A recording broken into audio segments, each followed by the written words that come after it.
Hello and welcome to this special edition of Vantage. We are coming to you from Bari in southern Italy. In just a day, world leaders will be coming here for the G7 summit. It's a truly charming setting. Good weather, great food and a beautiful coastline. What's not to like? But behind the picturesque views, there are two things central to this region: pasta and mafia. I know it sounds cliched, but these contrasting elements are a part of life in Bari. So we decided to look at both. First, we delve into Italy's pasta crisis, how a staple food caused national upheaval due to soaring prices, and what has the government done to reverse it. After that, we shift focus to the darker side of Puglia, the mafia's influence in the region. Will their shadowy presence affect the G7 summit? Plus, what do the preparations look like? How much does it cost to host a summit like this? And while the guest list may be diverse, the G7 leaders have a lot to deal with, a lot of common issues, from the Ukraine war to tensions with China. Will they use Russian assets to provide aid to Ukraine? Can India help the G7 counter Beijing? All this and more coming up on the show tonight. But first, the headlines. Mahatma Gandhi vandalized by Khalistani extremists. The incident took place hours after its inauguration. India has raised the issue with Italian officials. It comes just days ahead of the G7 summit in Italy, which Prime Minister Narendra Modi is also attending. Hezbollah rains rockets on Israel. It's in response to an Israeli airstrike which killed one of its commanders in South Lebanon on Tuesday. Iran-backed Hezbollah has traded cross-border fire with the Israeli army almost daily since the Gaza war began in October. At least 41 people killed and dozens injured in a fire at a residential building in Kuwait, many Indians among the casualties. Prime Minister Narendra Modi condoles the deaths and assures assistance to the injured. The building's owner has been detained. The area where the fire started is heavily populated with foreign workers. In India, Chandrababu Naidu sworn in as the Chief Minister of Andhra Pradesh. This is the fourth time that the TDP chief will be serving as the Chief Minister of the state. Ally and Janasena chief Pawan Kalyan to be Naidu's deputy. Prime Minister Narendra Modi and several union ministers attended the oath-taking ceremony. And South Korean ramen is too hot to handle for Denmark. Copenhagen recalls several spicy ramen noodle products made by a South Korean company. Claims the levels of chili pepper extract in these products could poison consumers. But the Korean ramen maker says their food is safe for consumption. The G7 summit kicks off tomorrow. We told you about the agenda yesterday. There's a host of issues that these leaders have to address. But one thing stands out, and that is tackling Russia. The G7 is once again gearing up to take an aim at Russia, specifically Russian money. They want to use Russian assets to provide financial assistance to Ukraine. Reports say the deal is done. Only some last-minute details are being finalized, and that the US is confident of making an announcement during the G7 summit. We will announce new steps to unlock the value of the immobilized Russian sovereign assets to benefit Ukraine and to help them recover from the destruction that Mr. Putin's army has caused. Now, this would be a significant move. It would have wide-ranging implications for the global financial system. It could undermine the world's trust in the system. It's like your neighbor going to a mall and buying products worth billions of dollars, but they are not the ones paying the bills. You are, because your bank decided to charge your credit card for their shopping, and that too without your consent. That's what the West is doing here with Russian assets. Moscow had assets worth $280 billion in Western financial institutions. When the war in Ukraine began in 2022, Western governments froze these Russian assets. They were parked in the West, mostly in three countries: Belgium, France and Germany. Now, this money is lying with the banks in the form of securities and cash. And these assets have been frozen, meaning Russia cannot access its own funds. But the money is still lying in the bank and it's generating interest, just like a fixed deposit in a bank would. The West wants to give this Russian money to Ukraine, and this would be done in the form of a loan. That's what the Americans have proposed. Here's their plan. The G7 will extend a $50 billion loan to Ukraine. The repayments could be financed through the earnings of the Russian assets. This is the interest generated by Russian government assets lying in the West. And this interest is significant. Every year, these assets could generate more than $2.5 to $3.5 billion in interest, $3.7 billion according to some estimates. This money could be diverted to repay the $50 billion loan. European leaders are calling this a solidarity package for Ukraine. We will meet again about this at the G7 summit where, we both hope, all G7 members will agree again to commit to a solidarity package to Ukraine of $50 billion. Now, this plan has three benefits for the West. First, it ensures an uninterrupted flow of funds for Ukraine. Second, Russia loses the profits. Its core investment stays intact, but Moscow will lose the earnings from interest.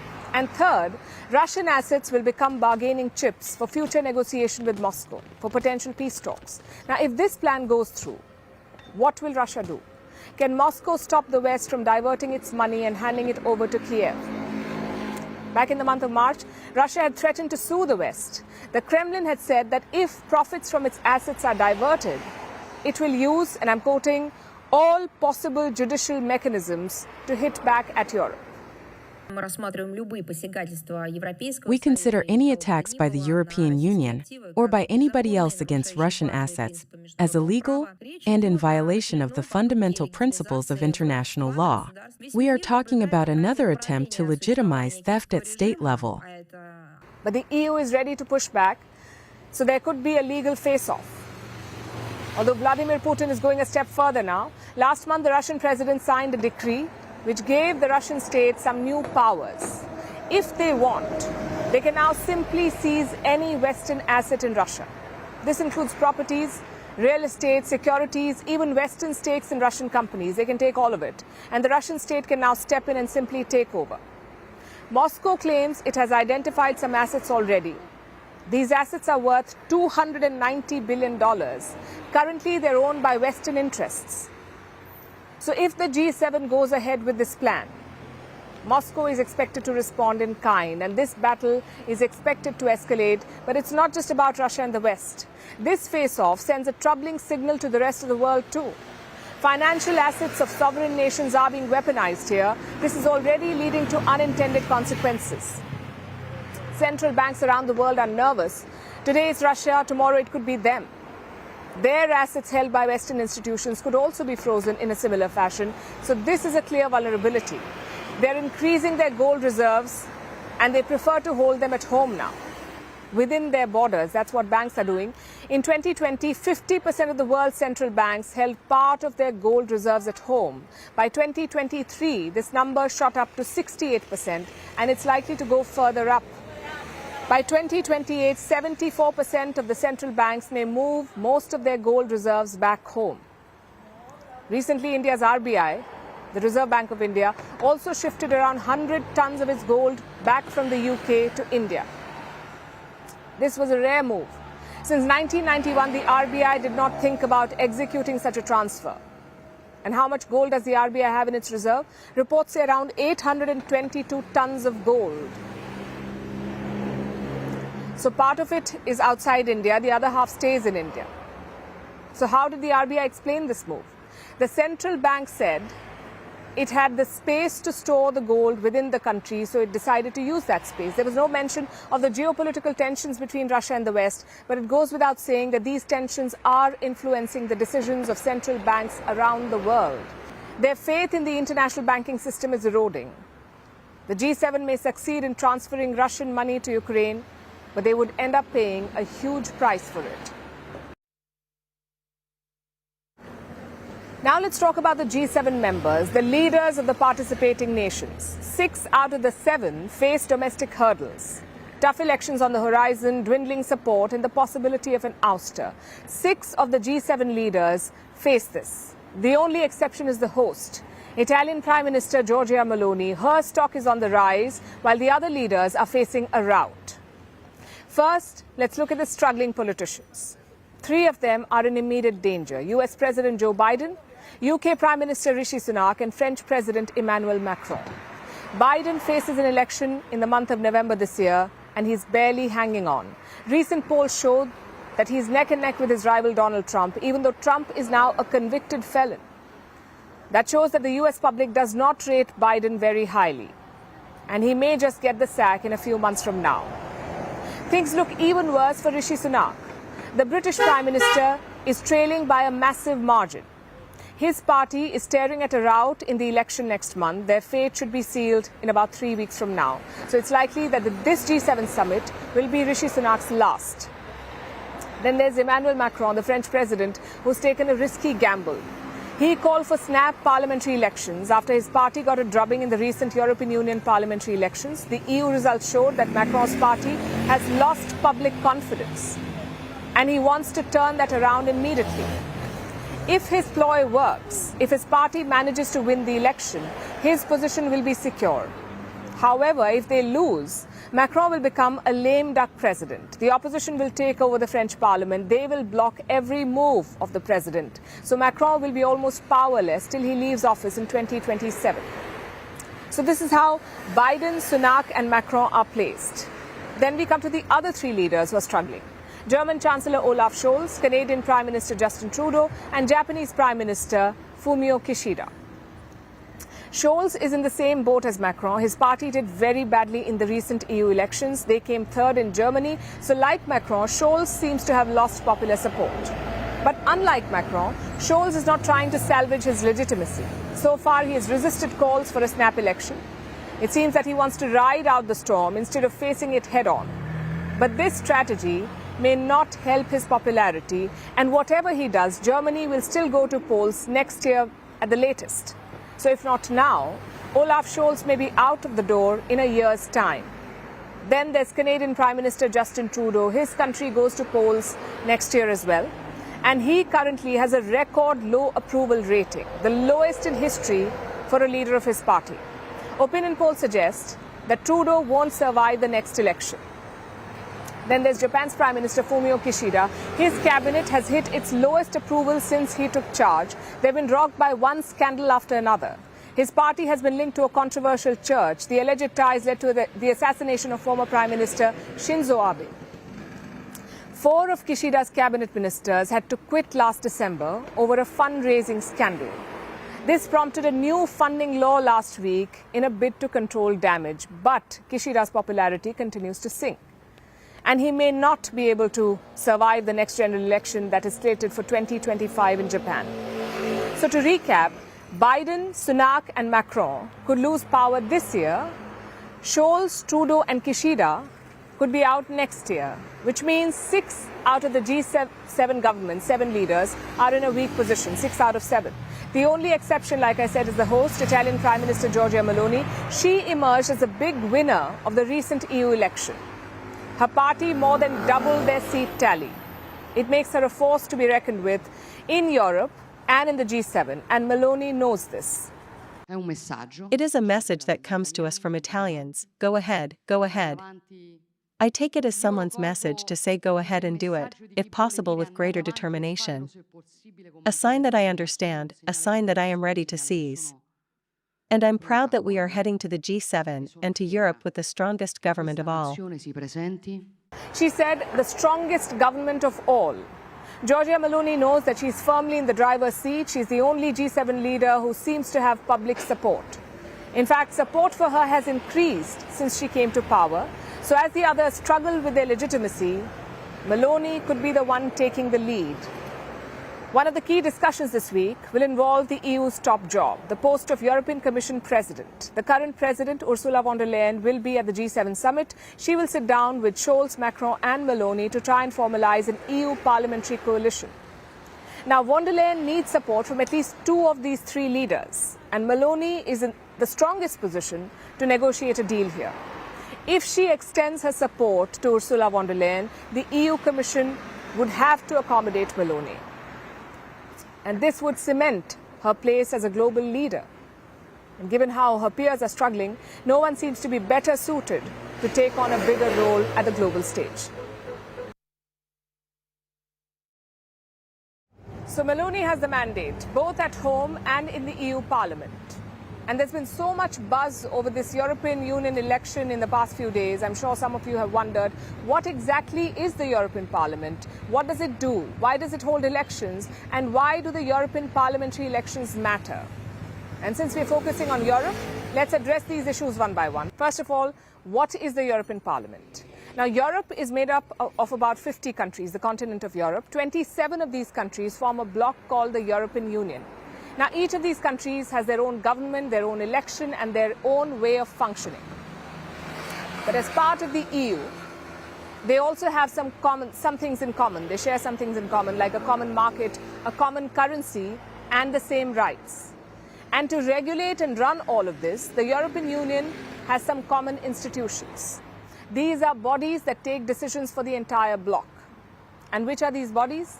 The European Commission, the European Council, and the European Parliament. They all work together, all three of them, to take decisions for the bloc. The European Parliament focuses on 3 Ds: debate, decision-making, and democratic rights. It works with the European Council and the European Commission to pass, amend, and reject legislation. And who sits in this European Parliament?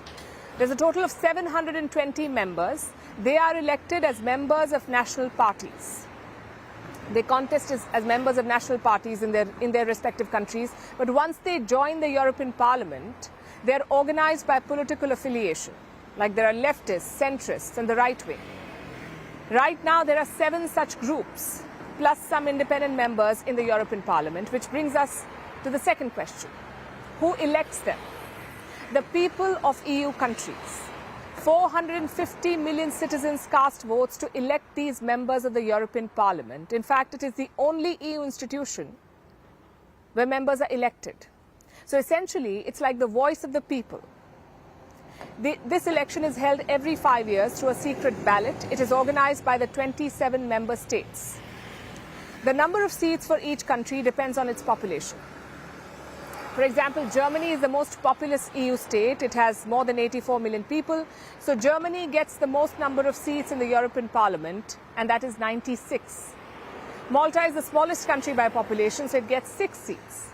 Once elected, these MEPs, or members of European Parliament, look at all kinds of issues, from migration to climate change. Another big responsibility is the EU budget. The Parliament approves it. It also controls how the money is spent. But the EU Parliament is not all-powerful because it cannot propose its own law. That power lies with the European Commission, not with the Parliament. The Parliament can ask the Commission, it can pass or reject a law, it can also amend a law, but it cannot draft a law. Which brings us to this year's election. The so-called far right, or the Eurosceptics, have made huge gains in this election in the European Parliament. Voters were worried about migration, security, and the future of the bloc, and they seem to have voted for these parties. They've picked these parties, the Eurosceptics. Does that mean that these parties can now change the way the European Union functions? Well, not really. The European Parliament is important, but like I told you, it cannot function without the Commission or the Council. And those two bodies, the Commission and the Council, still remain in the hands of the centrists. So not very much will change immediately. For that to happen, the Eurosceptic parties must unite as a larger group. And that's often a challenge, because each party has different priorities, different ambitions, and a different voter base to cater to. Take Marine Le Pen's National Rally in France. She once said that Germany's AfD was too toxic to be an ally. So the Eurosceptics also have divisions amongst themselves. And these elections may show growing support for the far right in Europe. The result can help these parties in their respective countries, but it may not significantly alter the trajectory of Europe in the short term. Last year, Italy faced an unusual crisis, one that had the entire nation in turmoil. Pasta prices had shot through the roof. The Italian government called a special meeting. Since then, the situation has improved. But what led to the hike in the first place, and how did Italy tame it? We met the nonnas, or grandmothers of Bari, to find out. These women make pasta on the streets every day. It's an art that they seem to have perfected. But how did the rise of pasta prices affect their business? And have things become better for them now? Also, is Italy's love for pasta the secret ingredient to its economic resilience? Take a look. long and winding, short and curvy, thick and hollow. It doesn't matter for the Italians. If it's pasta, it must be eaten. Very few food items have this sort of power over a country. But as they say, power comes at a cost. Around this time last year, the Italian government had an emergency meeting. A central minister called some officials and industry experts, not to discuss a national security threat or a health emergency. It was a pasta crisis. Pasta prices in Italy were up by 20%, while overall inflation had risen only by 8%. So obviously, the Italians wanted answers, and that is why the government called an emergency meeting. It's been 1 year since that meeting, but has the situation improved since? We'll find out today.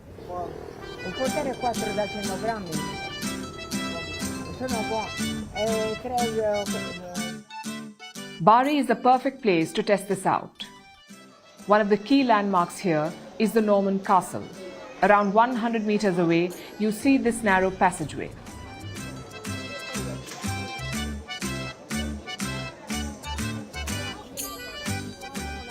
These women run the show here, the nonnas or grandmothers of Bari.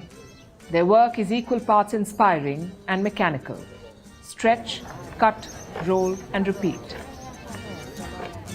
It's a routine they have perfected over many years. And the end product looks like this. It's called orecchiette pasta, which means little ears. If you look at the shape, it's clear why. They come in different colors with the same shape. But what do the nonnas have to say about pasta prices? Has it affected their sales too? Not only pasta and wheat, the prices of other food items like fruits, vegetables, and milk had also gone up. Not surprising. Pasta is an emotion in Italy. Every year, this country makes 4 million tons of pasta. 60% of Italians eat it every day. The average Italian eats 23 kilograms of pasta every year, and these are mind-boggling numbers. But it's not just pasta in Italy. The situation is similar across Europe. In 2022, food inflation touched 8.5% in Europe. Food and fuel became more expensive. Do you know what else happened in 2022?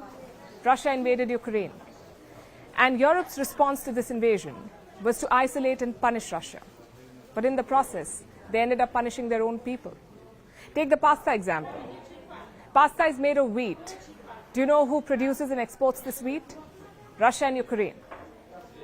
So the sanctions ended up making pasta more expensive for Europeans.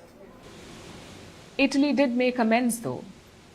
First, they created a monitoring agency to regulate the price, to make sure sellers are not hoarding. Then they expanded supply chains. Russia and Ukraine were the source of Italy's problem, but they turned it into a solution. After the war, Italy bought more agro products from Ukraine and Russia, around 150% more from Ukraine and 9% more from Russia. Slowly, these moves are working. Italy's inflation slowed down to 1.3% in March 2024.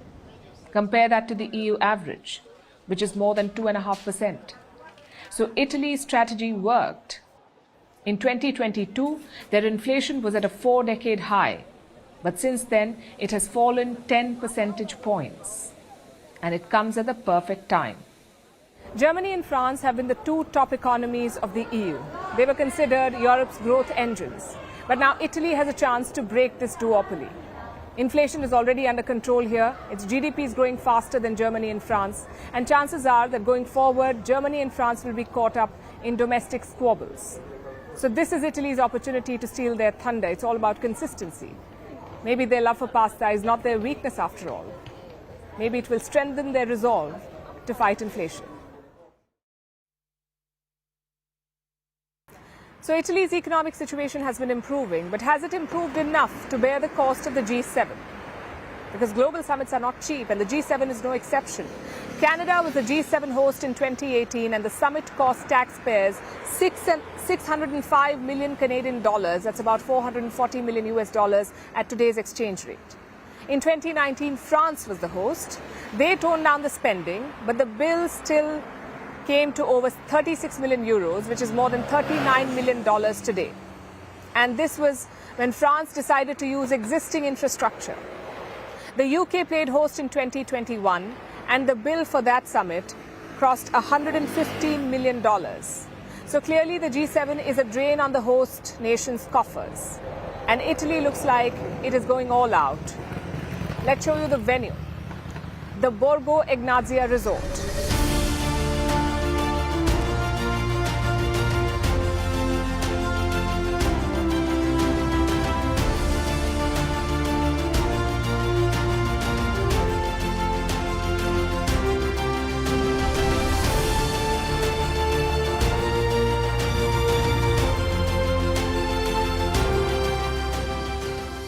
It's a luxury resort located in southern Italy's Fasano town. The resort will host the G7 members, the delegates from other invited countries and their entourage.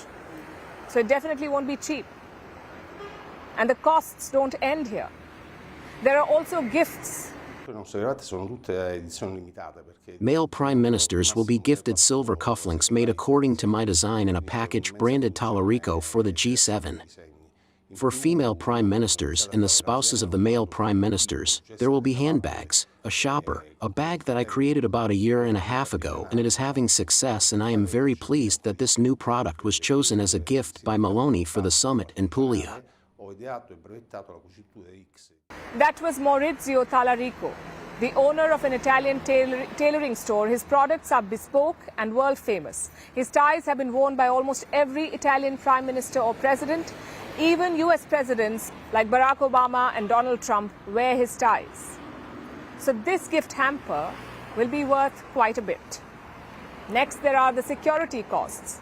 When you have world leaders, you also have world-class security, and Italy is taking this up a notch. The Italian Interior Ministry has chartered a cruise ship for the police. It's called the Goddess of the Night. 2,600 officers will be accommodated on board this vessel. Safes on the ship will be used to store weapons. There will be specialized rooms for police equipment. And the cruise ship will be docked at Brindisi, a city near the G7 venue. And how much will this cost?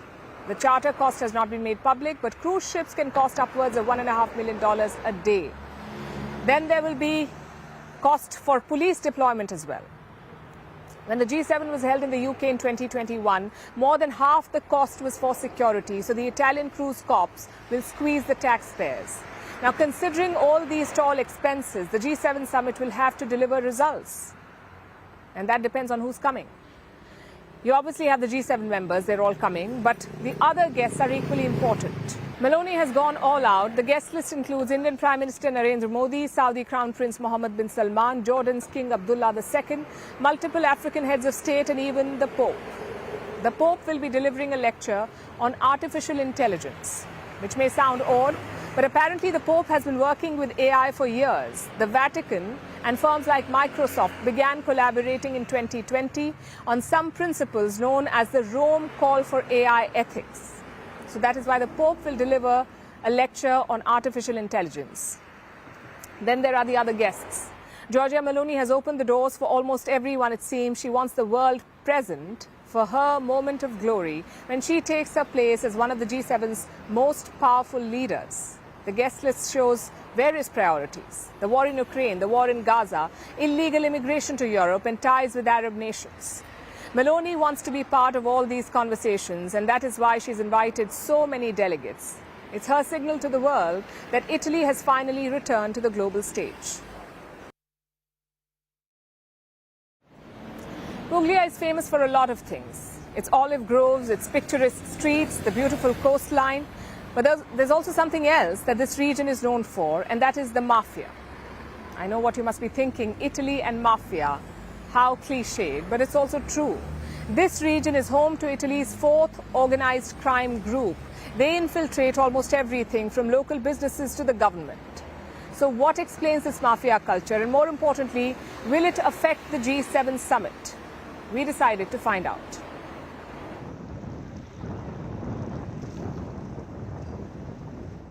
Great weather, not a lot of buzz, and awesome food. This is probably why Giorgia Meloni chose Puglia to host the G7. It oozes weekend getaway vibes. The locals are never rushed, the cafes are never packed, and the roads never busy. But beneath this calm, Puglia and Bari are hiding a secret. I'm going to make him an offer he can't refuse. That's right. Bari has a mafia problem. Look at these headlines in the local media. Maimings, kneecappings and death threats. All classic signs of a mafia turf war. Italy has three main organized crime groups: Cosa Nostra in Sicily, Camorra in Naples, and 'Ndrangheta in Calabria. The one in Puglia is emerging as the fourth one, the Sacra Corona Mafia. So how bad is the situation? In Italy, the mafia often infiltrate public projects. Say there's a residential complex or a bridge being built, the mafia will attach themselves to it. They will infiltrate local governments, and this is more common than you would imagine. Earlier this year, a mayor near Bari was arrested for trying to buy votes from the mafia. Elsewhere, 15 town councils have been dissolved over mafia infiltration. So the equation around here seems to be quite clear. If you want to remain in power, you have to make deals with the mafia. The Puglia Mafia has 30 clans. Put together, they have around 5,000 members, nearly all of them men. Their main business is drug trafficking. See this long and pretty coastline? You may think it's great for tourism and trade, but the mafia sees it differently. For them, the coast is great to smuggle drugs. This illegal trade generates billions of dollars in revenue. And what do they do with it? Most of it is laundered back through proper businesses, like hotels and restaurants. Business principale è il traffico degli stupefacenti. Drug trafficking is the main business. Narcotics are truly the main objective. Then, that is always accompanied by extortion, usury, and now, like all over the national territory, we have infiltration into the public administration and procurement. Nella pubblica amministrazione, negli appalti. This whole mafia business raises three questions. 1. What explains the mafia culture in Italy? 2. Is anyone fighting against it? And 3. Will it endanger the G7? To answer these questions, we visited the University of Bari. Professor Marilu Mastrogiovanni teaches journalism there. She is a crusader against the mafia. The mafia always pursues its profit motive at any cost. Every opportunity for profit is seized. Modern mafias mold themselves on economic and social changes. They adapt to socio-economic and even political changes. So during the pandemic, the mafia found the ideal terrain to proliferate a situation of instability, of emergency, a liquidity crisis on the part of companies, on the part of families. I know what you're thinking. Italy and mafia, how dramatic and Hollywoodesque. Well, yes. Consider what happened in February this year. A judge in southern Italy got a rude surprise at her front door. A beheaded goat and a butcher's knife covered in blood. Next to it was a chilling message. It said, "Like this." And what was the judge's fault? Issuing arrest warrants for 22 mafia members. So yes, it is very dramatic. Professor Mastrogiovanni was also targeted by the mafia. The threats forced her to move her family away. For more than 20 years, the mafia has been interested in me. It did so in various ways, first with soft signals, i.e. telephone threats. Then there were a series of episodes of damage to the editorial office of the Heel of Italy, up to the theft of all the computers in the editorial office, all the way to the threats towards me as a person, towards my family, like the episode of my dog being clubbed to death. The question is, will it also jeopardize the G7? Looks unlikely right now. More than 5,000 soldiers have been deployed in the Puglia region. A US aircraft carrier is on its way to Puglia as we speak. So the summit venue itself is like a fortress under lockdown. We've been moving around Bari all day and this place is crawling with police officers. So the G7 summit may not be at risk. But what about life beyond the summit? By the end of this week, world leaders would have come and left. But the people here, the locals, will continue to live in fear. For them, the mafia is not some Hollywood villain on the silver screen. It is very much a part of their life. Can India help the G7 counter an aggressive and expansionist China? The Indian Prime Minister's presence at the summit may open up some new opportunities. Italy, the host, wants deeper coordination with the Indo-Pacific. On its part, India too may be ready to deal with the China threat head-on. Reports say New Delhi is working on a tit-for-tat move. In the month of April, China had renamed 30 locations in India's Arunachal Pradesh. And we told you about it, how Beijing gives Chinese names to Indian towns. Now, India is planning a similar move in response. A list has been compiled. India plans to assign new names to more than 24 territories in China's Tibet. And this list could be released soon. Who has prepared the list? The Indian military establishment. What's the source of these names? Apparently, Indian officials have looked through historical records. They plan on using ancient names in Indian languages for territories inside Tibet. Plus, India is challenging the Chinese renaming on another front as well. Take a look at this social media post. It is from the Indian Army's Eastern Command. It was posted last month. It has names of 7 areas in Arunachal Pradesh. Beijing had issued Chinese names for these areas in the Indian state, and this post is the Indian Army's counter to China. It highlights the Indian names of those 7 territories. So India seems to be changing its strategy, because earlier when China released such a list, New Delhi's response was limited to statements of rejection and condemnation. But now India seems ready to offer a clear counter-narrative. And the shift is perhaps necessary. In the last 7 years, China has issued as many as 4 such lists, renaming more than 60 territories in Arunachal Pradesh. Beijing has been pressing its bogus claims more aggressively. They have no basis in history, no international support or recognition, but China keeps doing it. Arunachal Pradesh is an Indian state, but Beijing calls it South Tibet. And with every such list, China has sought to rename more and more territories in India. Recently, it also protested a visit by the Indian Prime Minister to the state of Arunachal Pradesh. The southern Tibet region is Chinese territory, and the Chinese government has never recognized and firmly opposes the so-called Arunachal Pradesh illegally established by India. The China-India border issue remains unresolved, and India has no right to unilaterally develop the Chinese southern Tibet region. So a pushback was long overdue. Renaming territories inside Tibet can be one part of it. But the government will have to come up with a more comprehensive strategy to deal with China. Yesterday, S. Jaishankar was asked about the border dispute. He's back as India's External Affairs Minister. He said that the government will focus on finding more solutions. चीन के बारे में हमारी focus तो होगी कि सीमा में जो स्थिति जो है उसमें अभी भी कुछ इश्यूज बाकी बचे हुए हैं तो उसको कैसे निपटाया जाए. So India may be considering new and diverse diplomatic options, and it needs to keep at it because the China problem is not going away in a hurry. One area of significant concern is India's economic dependence on Chinese goods. And this remains a major challenge for New Delhi.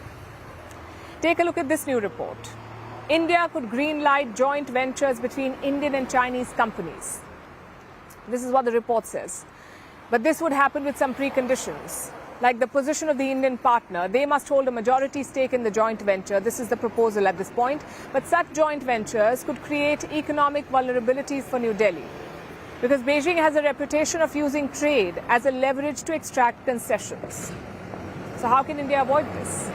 One possible option would be to work with like-minded allies. And on this front, the G7 may prove to be a valuable forum. China is very much on the agenda of this summit, specifically the overproduction from Chinese companies and factories. The G7 wants to rebalance the global supply chains. It wants to stop the oversupply of goods from Chinese factories. They're considering raising tariffs on Chinese goods. Some members have already made moves in this direction, and this creates both a challenge and an opportunity for countries like India. Because observers say that Western tariffs also pose a risk. They may push China to start dumping goods in India.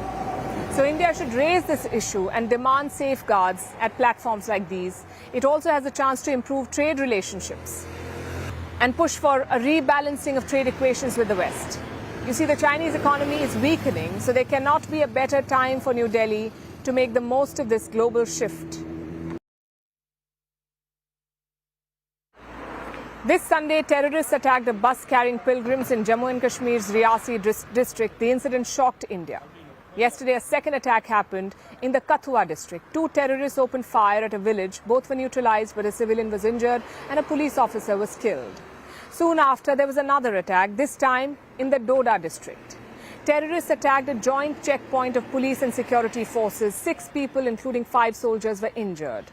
That is 3 attacks in 3 days. So Jammu and Kashmir is on alert. But the escalation is not limited to this region. India has been fighting terrorism on multiple fronts for years. Even ahead of the G7 summit here, a Mahatma Gandhi statue has been vandalized by suspected Khalistanis in Italy. It's an issue that world leaders must focus on, but don't hold your breath for them to do it. Because some of these leaders are themselves guilty of appeasing the Khalistanis and turning a blind eye to Pakistan-sponsored terrorism. Here's a report. Last evening was like any other in Jammu and Kashmir's Kathua district. But around 7:30 p.m., things changed. 2 people entered a village in the district. They went from house to house asking for water. Villagers became suspicious. They raised an alarm. And that's when the 2 terrorists opened fire, injuring a civilian. Security forces killed one of the terrorists on the spot, but the other fled. While the police and paramilitary forces launched a search operation, there was another attack. This time in the Doda district. Terrorists attacked a joint checkpoint of the police and security forces. Again, they opened fire. They also hurled a grenade at the checkpoint. Security forces retaliated. The exchange of fire continued till early Wednesday morning. 6 people, including 5 soldiers, were injured, but the terrorists fled. Around the same time, police were able to neutralize the second terrorist who was on the run after the Kathua incident. And a police officer was killed during the operation. 2 back-to-back terror attacks in Kashmir within a matter of hours. On Sunday, there was another one. Even as Prime Minister Narendra Modi was taking oath for a historic 3rd term, terrorists attacked a bus carrying pilgrims in Jammu and Kashmir's Riyasi district. They opened fire at the bus. The bus lost control and fell into a gorge. 9 people were killed. 33 people were injured. बस हमारी जो है थोड़ी सी आगे जाकर खाई में पलट गई। 5-6 राउंड गिरने के बाद एक बड़ा पत्थर में जो है बस फंस गया और रुक गया वहाँ। और सभी लोग जो है छोटी लोग हैं, उसमें कोई पड़ा था बेसुध, कोई इधर, कोई बाहर, कोई बस में, और सभी लोगों को एकदम जो है चोट लगा हुआ था। और फायर होता रहा, तब भी जो है 10-15 मिनट तक और फायर हुआ।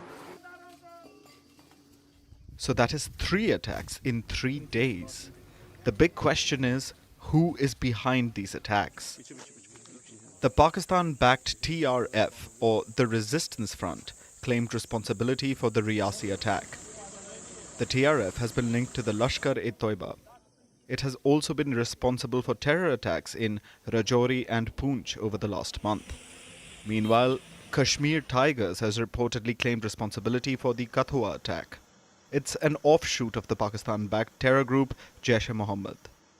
Since its inception in 2000, the group has carried out several attacks in Jammu and Kashmir, including the Uri attack of 2016 and the Pulwama attack of 2019.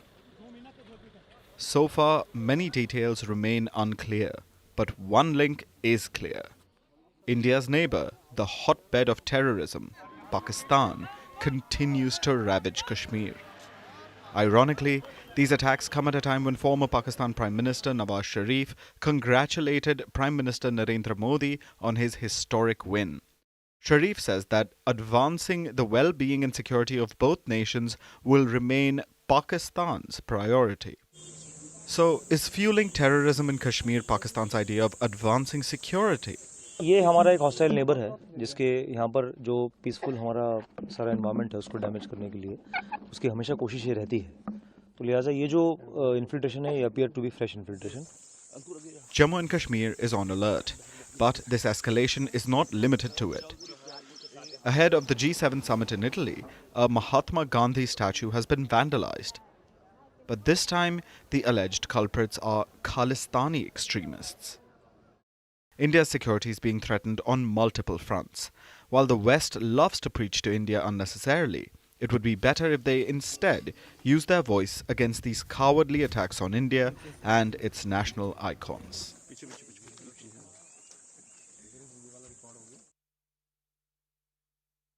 With nearly 70 countries going to the polls, 2024 is the largest global election year yet. Many are calling it the AI election year. Elections across the world are loaded with deep fakes, robocalls, and now, believe it or not, even AI candidates. The UK goes to polls next month, and AI Steve plans to become Britain's first AI MP. Now, AI Steve is an AI persona of a real-life businessman named Stephen Endicott. It uses a rendition of Endicott's voice and an avatar. AI Steve can have up to 10,000 conversations at once. So voters can ask AI Steve questions or raise concerns, and people will have a 24/7 access to this artificial intelligence candidate.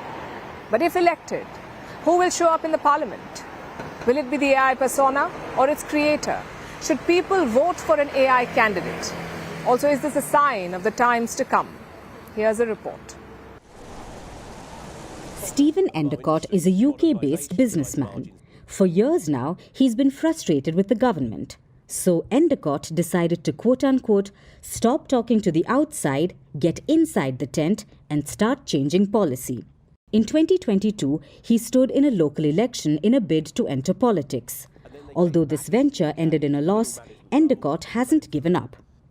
As the UK goes to polls next month, he claims this time it will be different. Because this time, Endicott will not put himself forward as a candidate. This 4th of July, AI Steve will stand in the general election. AI Steve is an AI candidate. It's an AI persona of real-life Stephen Endicott, meaning it uses a rendition of Endicott's voice and an avatar, which has grey hair, broad shoulders, and vacant eyes. It pretty much looks like your average white male politician. Maybe that explains the overconfidence. Because AI Steve aims to be the UK's first AI MP, it's running for the parliament as an independent. As dystopian as that sounds, if AI Steve is elected, how will it work? AI Steve can have up to 10,000 conversations at once. Hi, I'm AI Steve, standing to be MP for Brighton and Hove. It can transcribe and analyse, so voters can ask AI Steve questions related to policy making. They can raise issues. People will have 24/7 access to this possible policymaker. AI Steve will incorporate suggestions and requests into its platform.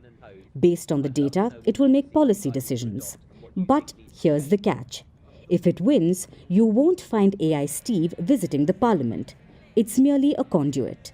Ultimately, it's Endicott who gets the seat.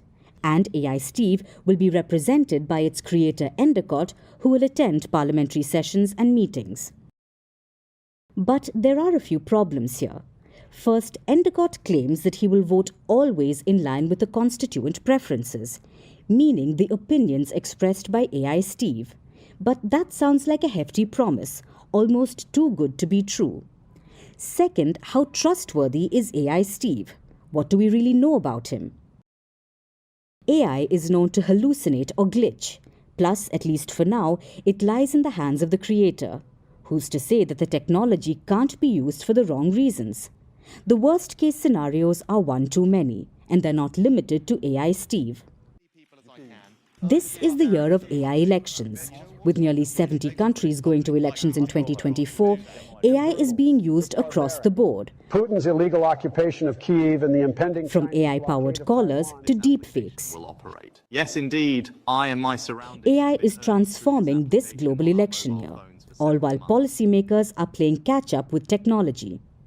Without better guardrails, it will not be long before AI comes for their jobs, almost like a self-fulfilling prophecy. As some say, politics is too serious a matter to be left to the politicians. And now it's time for Vantage Shots, images that tell the story. In the UK, a man throws objects at Nigel Farage, the leader of Britain's right-wing Reform Party. In Argentina, a daredevil attempts to climb a 30-story building without safety gear. He managed to scale 25 floors and was later arrested. In El Salvador, more than 2,000 inmates are transferred to a mega prison. Finally, we're taking you back in history on this day in 2005. Kuwait appointed its first woman cabinet minister. A veteran women's rights activist was named planning minister. This came only a month after legislators granted women the right to vote in the West Asian country. We're leaving you on that note. Thanks for watching. We'll see you tomorrow.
And finally, to our special segment, Resurgent Africa. Amid news headlines of coups and crises in Africa, many positive stories from the continent often get overlooked, but not on this show. Our story today is from the Tunisian island of Jerba. In the face of environmental challenges and historical upheaval, the Ibadi Muslim community is leveraging artificial intelligence to preserve its century-old manuscripts by digitizing fragile texts and using AI to decipher ancient scripts. Now, the community is not only safeguarding its heritage, but also reclaiming its cultural legacy from obscurity. Our last report gets you all the details. Today's era is marked by rapid technological progress, and artificial intelligence is spearheading it. People are using it in every way they can, from businesses to using it as a companion for loneliness. The dependency and usage of AI is on the rise. Communities worldwide are using modern tools to preserve their cultural and historical legacies. One of them is the Ibadi Muslim community on the Tunisian island of Jerba. They are using artificial intelligence to protect their centuries-old manuscripts. This mission has been started by a 74-year-old librarian. Saeed Al-Barouni has taken on the mammoth task of protecting his community's relatively unknown heritage. Barouni took over his family's library in the 1960s. The collection is almost 6 generations old, and he has been working tirelessly to preserve as many Ibadi manuscripts as possible.